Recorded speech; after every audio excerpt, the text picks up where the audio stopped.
My name is Dana Hunnis. I'm 31 years old and I'm a dietitian at Ronald Reagan UCLA Medical Center. And I'm Eric Hunnis, 34 going on 35, project manager here at facilities at UCLA, just doing remodels on campus.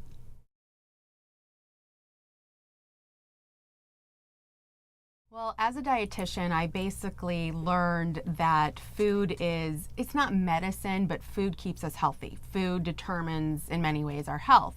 And so as a dietitian, I've always tried to eat healthy.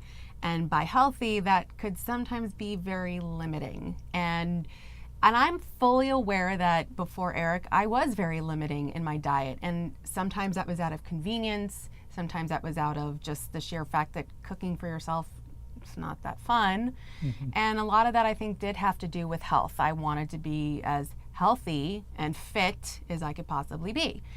And meeting Eric, who kind of, in my opinion, when I first met him, was sort of not lazy or lackadaisical about food, but much more liberal about it.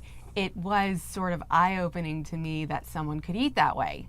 And I don't know, shocking in many ways that he would just pour the oil and I'd be like, what are you doing? Now, I do have to defend myself. When I had met Dana, I was living with a roommate at the time back in Colorado, and he was what I would call a Southern cooker.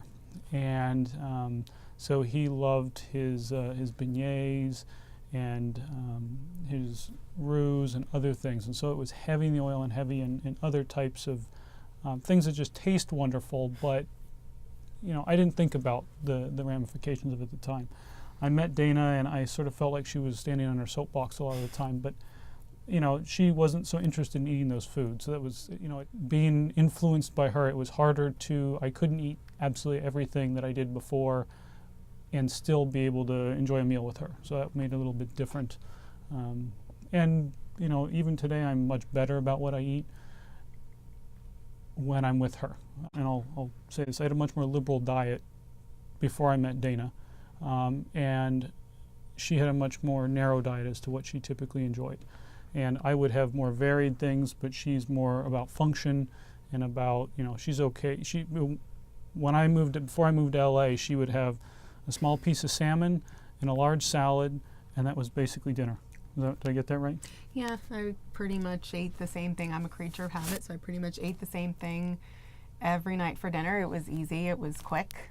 And I would eat more varied things. And so when I moved here, now suddenly we were having to do that more, that bored me to death. I couldn't do that for more than 2 days a week at the most, and it had to be broken up with other things in between. And so we started eating a lot of other things, but I learned that there was very little salt in the house or no salt in the house. Or that she would watch me like a hawk when I had picked up the oil or there was even oil out of the cupboard. And so I sort of learned that in order to make her happy, that I needed to temper what I did. And so there was a negotiation period where I'd say, well, can I just, I'd put it in my hand, I'd shake the salt in my hand and say, can I put this much in? And she'd say, no, less than that. And I'd, okay. And then I could, and now I'm to the point where I don't even bother taking it out. It's just too much. Why bother? And what I end up doing now is, yes, there's a salt shaker on the counter, or not on the counter, but at the table where we eat. And taste my food. If I'm not happy, I'll do 1 or 2 dashes, but really not a heavy amount of it. All because she doesn't like salt in her food. But he does love to tell people the story about how when he moved in with me, he lost 10 pounds in a matter of weeks. So that I know. It really made people feel sorry for me for a while there. I was suffering so poorly because I lost all this weight suddenly. And the funny part was that I think we saw your mother and father about 4 months later or 5 months later, and her mother said to me, "Eric, you're looking too skinny." And she said that for me for about 2 years, and then I think she just sort of got used to it. But it was it did. I really was just, I sort of lost the 10 pounds without knowing it. Without even trying. I don't even know why it happened or how it happened. It just sort of did, I guess, our melding of our styles of eating and him adopting some of my habits and me adopting some of his. So I think it just naturally sort of settled that way. We have a point where when I go to the grocery store if there's 2 different items on the shelf, I take both of them off. I only have to look at one number, the sodium content. And I buy whatever one has less sodium.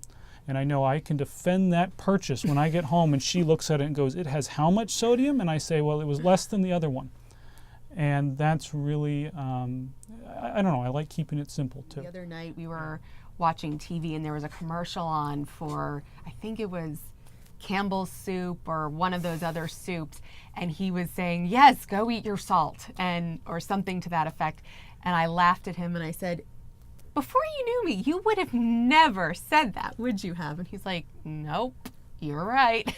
So clearly I've had an impact on him, but clearly he's also had an impact on my dietary habits. So A discussion or an interesting experience on our honeymoon when we were back in Italy.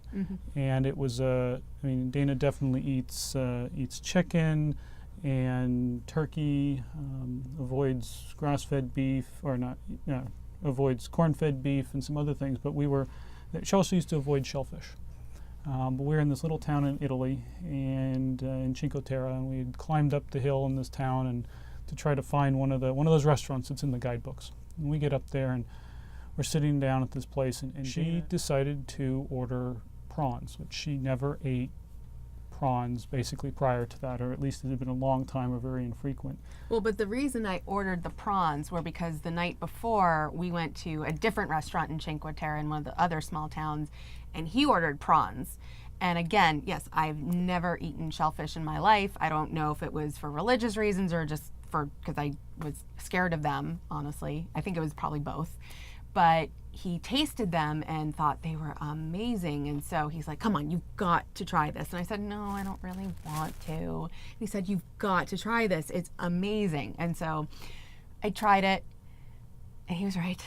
And ever since then, so I ordered the prawns the next day, and I think I ordered it like every meal thereafter because it was just amazing, as he said. And actually, last night we had shrimp tacos last night, and so we've gotten into, I would say now that's one of our primary proteins, and the concept that I call it a protein, and it's going to seem very foreign to so many people, and that's one of the influences she's had on me.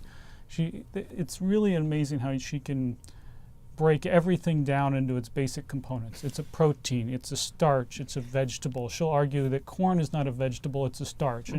And she'll get actually sort of irritated when people call it a vegetable. But I've sort of adopted that same nomenclature. One of the first things Dana asked me for the day is, "Well, how was your day?" That's the first question. The second question is, "What did you eat for lunch?" And it's just not necessarily a question that you would anticipate in a relationship. But, sometimes I fib, but most of the time I'm just say, I had a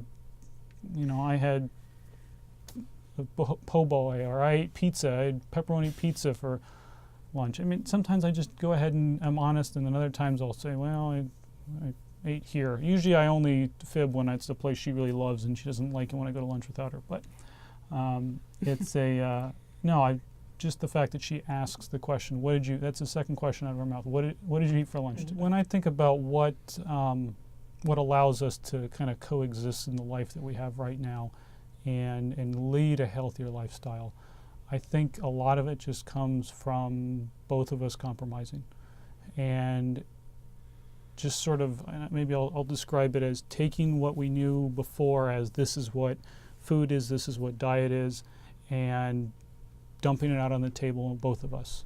And then just kind of mixing it all together, and then each of us sort of have that, okay, you can throw out 10% of the items, and I throw out 10% of hers, and she throws out 10% of mine, and then we work with what's left.